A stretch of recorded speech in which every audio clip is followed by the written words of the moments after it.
ግን ህብስት አምላክ ትወጇለሽ እንዴ? ምንድን ነው የሚያስደነግጥሽ? ከፈለግሽ አለማውራት እንችላለን። እኔ እኮ ያው ጓደኛሞች ነን ስላልሽ ነው። አዎ እሱማ ጓደኛማቾች ነን እኮ። እኔ እፈራዋለሁ። ግን ደግሞ ምን አልጠለውም። መጥፎ ሰው እንዳልሆነ አውቃለሁ። እና ደግሞ እኔ የሆነ እወዳለሁ በራሴ በጣም። ቆይ ለምን? መጥፎ ሰው እኮ አይደለም፣ ምንም አድርጎኝ አያውቅም። ሳይሆን እውነቴን ነው የምነግርሽ። እንደ ባልየውና እንደዛች ክፉ እህቱ ቢሆን ኖሮ ነፍሰ ገዳይ ነበር የሚሆን። ቆይ ለምን ይመስልሻል? ምንም ጊዜ የሌለው ገደለ የተባለውን ሰው የማዳኛ መንገድ ሲፈልግ ነው የሚለው። እወደዋለሁ ይመስለኛል። ማለቴ አጠገቤ ሲሆን። በቃ ተው፣ ከዚህ በላይ ማውራት አልፈልግም። እሺ ኔት ይልቅ ምግብ አመስኛለሽ። እንደው ወገቡን ቆረጥሽ እኮ ልጁን።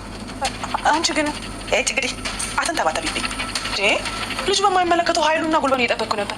በዛ ላይ ደግሞ ቅድም ነው ቤት እንዳለ የነገረች። እዚህ ማ ሰራት በአምላክ ደህና ነሽ? እግሬ ምን ያበሳጫል? ምንድነው ነገሩ? ይፍቱ እያወራ ነው ያለ ነው። አንድ ነገር ነው። ምን ሆነሽ ነው? እሺ በቃ ቶ ምኑን ነው የምትወው እንዴ? አንቺ እኮ ትቀልጃለሽ። ሚሊዮን ብሮችን ነው የምትወው? ምኑን ነው የምትወው? ብስጭቱን ተወው ነው የምልህ። አለም ቤት በኩል ተወው። አማከርኩሽ ብል በነገር ትወግኛለሽ። እንዴት ተብሎ ነው የሚተወው? አይ ምን ይፍቱ ሳ ምንድነው ደጃጀ ሰው ነገር ተመዛለን። የሚሆነው ነገር እናደርጋለን። አታስብ አልኩህ። ከኔ ብልሃት እንደማያመልጥ በደንብ አድርገህ ታውቀዋለህ። በሳምንት ውስጥ ዊልቸር ላይ ያስቀመጥኳት ልጅ እንዴት ወረቀት ማስፈረም ያቅተኛል? አድርጊዋ ታዲያ። ዝም ተብሎ አይደለም። ቢፍቱ እንግዲህ ውርቸን ላይ ማስቀመጧ ሳይቀር አሁንም ዝም ተብሎ አይደለም ወረቀቱን የማስፈርማት። እሷም ማንም ሰው ስለሌላት ተስፋ እንድትቆርጥና ማንም አጠገቧ እንደሌለ አድርጌ አበሳጭቼ ነው የማስፈርማት በማለትም ትመልስለታለች። እሱም እንግዲህ እንደዛ በምትለውም ሰዓት አይ እንደዚህ ከሚሆንማ መልካም ሰው መስለን ወደኛ አቅርበናት ከዛም በኋላ ሙሉ እምነቷን ወደኛ እንድታደርግ ቢሆን ይሻላል በማለትም ሲላት አይ እንደዛ የሚሆን ነገር አይደለም በማለትም ትለዋለች። እሱም እንግዲህ ተስፋ ቆርጦ ዛሬ ላይ ይሄ ሁሉ አመት እየተጋፈጥኳቸው እዚህ ደርሻለሁ፣ ዛሬስ እንቅልፍ ሳይወስደኝ ነው ያደርኩት በማለት ይላታል። እሷም ለምንድነው እንቅልፍ ያልተኛከው በማለትም ስትጠይቀው እንግዲህ እስከ ዛሬ ይሄንን ሚሊዮን ብር ስጋጋውና ስፈልገው ስታገለው ምንም አይነት ነገር ላደርግ አልቻልኩም። ስለዚህ አሁን ተስፋ ቆርጫለሁ ብሎ ሲልም በፍጹም እኔ ቢፍቱ ሁሉንም ነገር አድርጋለሁ። እስከ ዛሬ ድረስ እኔ ካንተ ጋር አልተስማማውም ነበረ። አሁን ካንተ ጋር ስለተስማማው አይተካል አይደል? እንዴት አድርጌ ሽባ አድርጌ ውርቸን ላይ እንዳስቀመጥኳት። ስለዚህ ሁሉም ነገር ቀላል ነው። መጀመሪያ እስከ ዛሬ እንደዚህ ዋጋ አስከፈለክ እኔ ስላልተስማማው ነው በማለትም ትነግረዋለች። እሱም እንግዲህ እስቲ አንቺ አድርጊውና አያለው እያላት ነው። እንግዲህ እሷም ይሄንን ነገር ለማድረግ ቆርጣ ተነስታለች። እንግዲህ ዛሬ ላይ ህብስት ደግሞ በምትበላው ምግብ የተነሳ እጅግ በተደጋጋሚ ጊዜ እየሰጧትና እየተመገበችው ስላለ ያ ምግብም እንግዲህ ዛሬ ላይ እግሯ ላይ ጉዳት እያደረሰ ይገኛል። እንግዲህ ሽባ ሆና ቤት ውስጥ እንድትቀመጥ የተደረገው ዛሬ ላይም እየሰራ ይገኛል ማለት ነው። ሆኖም እንግዲህ እንደዛ ካለች በኋላ ህብስቴና ቅዱሴ አንድ ላይ ቆመው ሳለ ታፈሱም ገብታ እናንተ ሁለታችሁም ቆማችኋል፣ እሷም እንግዲህ እያስመሰለች ነው ትሄዳለች ማለት ነው። አንተም ሰውን እስክገለካል ማለት ነው ብላ ታፈሱ ትላለች።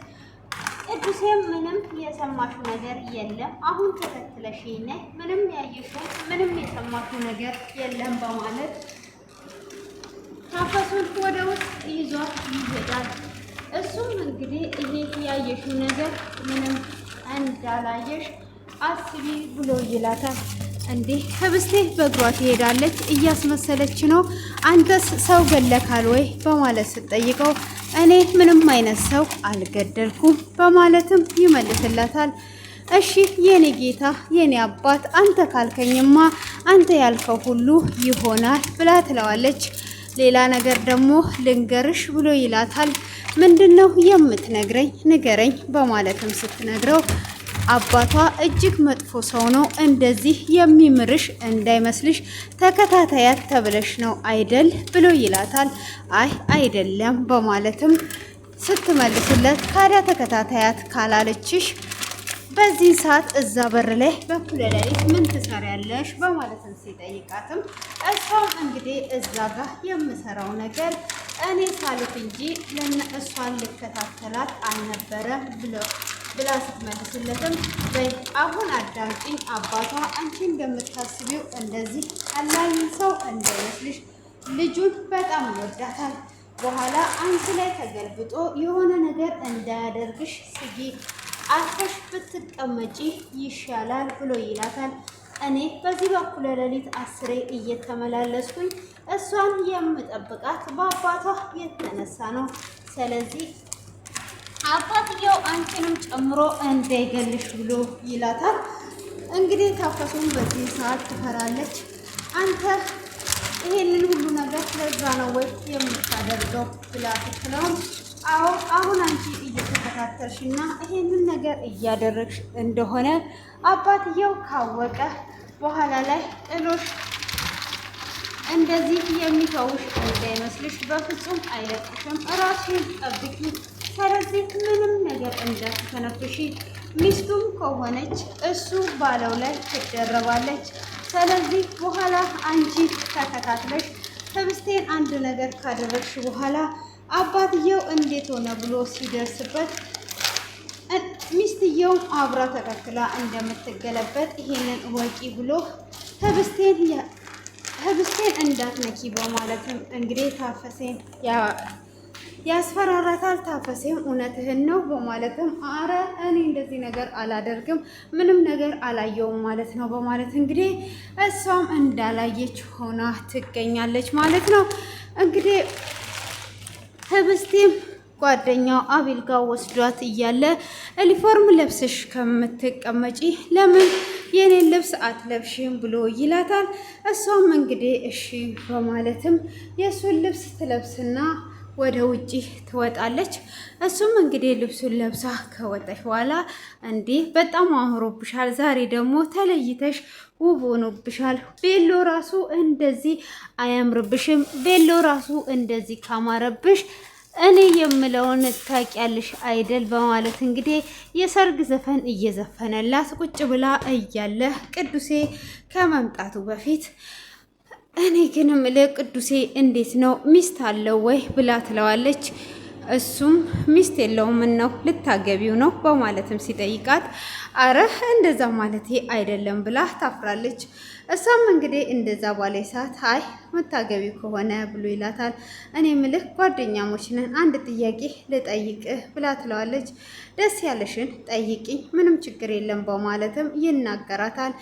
እሷም እንግዲህ እሺ በማለትም ያንን የጠየቃትን ጥያቄ ትመልስለታለች። ምንድን ነው በማለትም እንግዲህ ስትመልስለት እሷም እንግዲህ በመለሰችለትም ሰዓት ምንድን ነው እየተከሰተ ያለው ብላ ስትለው ምን ነው በአምላክ ወደድሽው ሲላትም በጣም ብዙ ሰዓት ቆይታ አዎ ብለዋለች። እና ታገቢያለሽ ሲላትም እነግርሃለሁ ግን ለቅዱሴ ትነግረዋለህ ብላ ስትለው እስከ ዛሬ ድረስ እኮ ያወራሽኝን ነገር ሁሉ አልነገርኩትም። የጓደኛ ሚስጥር እንዴት ይነገራል? ምንም ነገር አልነግረውም፣ ንገሪም በማለትም እንደምንም ገፋፍቶ ሲጠይቃት ለሱ ልዩ ስሜት አለኝ ግን እኔ እንጃ እፈራዋለሁ ብላ ትላለች። እሱም እንግዲህ እንዳትፈሪ ምንም ነገር እያላትና እያበረታታት ይገኛል። ሆኖም እንግዲህ በዚህ አይነት መልኩ ቢናገርና ምንም ነገር እንዳትፈሪ ብሎ ቢላትም ምንድን ነው ይሄ እየተከሰተ ያለው እያሉ እንግዲህ እያወሩ እያለ ቅዱሴ ይመጣል። ቅዱሴም ሲመጣ እጅግ በመናደር ምንድን ነው የለበሽው ብሎ ሲላትም በዩኒፎርም ከምቀመጥ ብዬ ነው የለበስኩት በማለትም ልብሱን እንደተለበሰች በጣም ይናደድባታል። እሷም እንግዲህ ቶሎ ብላ ሄዳ ትቀይራለች። ጭራሹኑ መኝታ ቤቱንም ታውቂያለሽ ማለት ነው፣ ገብተሽ ያኔውኑ ቀይረሽ ወጣሽ በማለትም ይናገራታል። እሱም እንግዲህ እንደዛ በሚናገራት ሰዓት አይ አሁንስ አበዛኸው በማለትም ትናገራለች። እሱም እንግዲህ እንደዛ በሚናገራትም ሰዓት ምንድን ነው እየተከሰተ ያለው በሚሉትም እጅግ ቢናደድም ቁጭ ስትል እንዴ እዚህ ማደረስ ፈልገሽ ነው ወይ ቁጭ የምትይው በማለትም ይናገራል። አቤልም አንተ ምን ሆነሃል ዛሬ ብሎ ሲለው አሁን ትሄጃለሽ ወይስ አትሄጂም በማለት ልክ ልትነሳ ስትል እግሯን ያማታል። እግሬን አመመኝ በማለት ስትናገርም እየቀለድሽ ነው አይደል በማለት ጎትቶ ይዟት ይወጣል። ይዟትም ወጥቶ ጎትቶ እቤት እንደደረሰ ተሸክሟት ወደ ቤት እየገባ ነበር። ታፈሴም ስታየው አረ አባቴ የኔ ጌታ ላግዝህ እያለች ከኋላ እየተጣራች ትሄዳለች። እሷም እንደምንም እየተጣራች ወገቡን በጠሰችው ወገቡን እቺ አስመሳይ በጠሰችው ወገቡን እያለች እንግዲህ ተከትላ በር ላይ ስትደርስ እንዴ ምንድነው ወገቡን በጠሽው አንቺ ለምንድነው እስከ መቼ ነው የሚሸከምሽ በማለት በቁጣ ኃይል ትናገራታለች። እሷም እንደዛ በምትናገራት ሰዓት አይ አሁን ላይ ችግር የለውም በቃ አንቺ ምንም ነገር አታስቢ በማለትም እንግዲህ ትናገራታለች። እሱም አሁን በይ አንቺ ቀጥ ብለሽ ወደ ክፍልሽ ግቢ አንቺም እዚህ ተቀመጪ በማለት ሊነሳ ሲል ቅዱሴን ያዝ ታደርገውና ለምንድን ነው የኔ ጌታ የኔ አባት እያለችህ የምትጠራ በማለትም ስትጠይቀው አንቺስ ለምንድን ነው ያንን ልብስ ቀይረሽ የለበሽው ብሎ ይላታል። በዩኒፎርም ከምቀመጥ ብዬ እኮ ወደ ሌላ ቦታ የሚሄድበት የለም ብዬ ነው ብላ ስትልም በቃ ለምን እንደጠራችኝ አላቅም እኔ አሁን እሱ አያሳስበኝም በማለትም እንግዲህ ተናዶ ጥሏት ይሄዳል ማለት ነው። እንግዲህ ያንን ካደረገም በኋላ እሱም ትቷት እንደሄደ ለምንድን ነው እኔ የተናደርኩት ምን እየሆንኩ ነው ያለሁት በማለትም እንግዲህ ቁጭ ካለች በኋላ አሁን ይመጣል እያለች ስትጠብቀው ነበረ። ሆኖም እንግዲህ ታፈሰች በር ታንኳኳና ማነው የመጣው ብላ ስታይም እሷ ነበረች። እሷም እንግዲህ ዝም ትላለች። ሆኖም እንግዲህ ምግቧን ትሰጣትና ትሄዳለች። ምግቧንም ሰጥቷ ከሄደችም በኋላ ሆኖም እንግዲህ ቅዱሴ ይመጣል። ቅዱሴም በሩን ልክ ከፈት ሲያደርግ ትተኛለች። እሷም ከተኛች በኋላ እሱም እንግዲህ እየሰማች አይደለም ብሎ እጁን አይኖቿ አጠገብ ካደረሰ በኋላ አስቸጋሪ ነሽ እያለ እየተቆጣት እያወራት እና እንደሚወዳትም እየነገራት ሳለ አውቃ ብንን ትላለች። እውነት እንደዚህ አስቸጋሪ ነኝ እንዴ በማለትም ስትናገረው አይ አንቺም አስቸጋሪ አይደለሽም ብሎ ይላታል። ለምንድን ነው ካዲያ የተኛሽ የመሰልሽው ብሎ ሲላትም አይ እኔ እኮ ካልተኛው መቼም አንተ አታወራም ለዛ ብዬ ነው ብላ ትለዋለች። እንግዲህ ማታ እየጠበኩ ነበር ለምንድን ነው የቀረኸው ብላ ስትጠይቀው እኩለ ሌሊት ስለሆነ ቀረው ለዛ መጣው ብሎ ይላታል። እሷም እየጠበኩ እንዴት ትቀራለህ እያለችው አሁንም ሊሄድ ነው ብሏት እንግዲህ እመጣለሁ ተዘጋጅተሽ ጠብቂኝ በማለት ትቷት ይሄዳል ማለት ነው። እንግዲህ ታፈሴም ትመጣና በቃ አንቺ እዚህ ቁጭ ብለሽ መቀለብ ሆነ እንዴ ስራሽ ብላ ትላታለች። አሁን ቅዱሴ የት ነው ያለው ብላ ስትላትም ቅዱሴ እኮ ከመጣ እቤት ቆይቷል ብላ ትላታለች። እና ለምን እዚህ አልመጣም የትስ ነው ያለው ስትላትም ከቅዱሴ ጋር ክፍሉ ነበርን ብላ ትላለች። ምን ትሰሪያለሽ ክፍሉ ብላ ስትላትም ብዙ የምንሰራቸው ስራዎች አሉ እስከ ዛሬም ብዙ ስራ ሰርተናል ብላ ትላታለች። በዚህንም ህብስቴ እጅግ በጣም ትናደዳለች። ምንድነው ብዙ ነገር እየሰራችሁ የነበራችሁት ምንድነው የምታደርጉ በማለትም እጅግ በጣም ስትናደድ እሷም ጥላት ትወጣለች። እሷም ጥላት ከወጣች በኋላ እጠብቀዋለሁ ያያል አይደል ምን እያደረገ ነው ያለው እጠብቀዋለሁ በማለት እንግዲህ እሷ ልትጠብቀው ትላለች።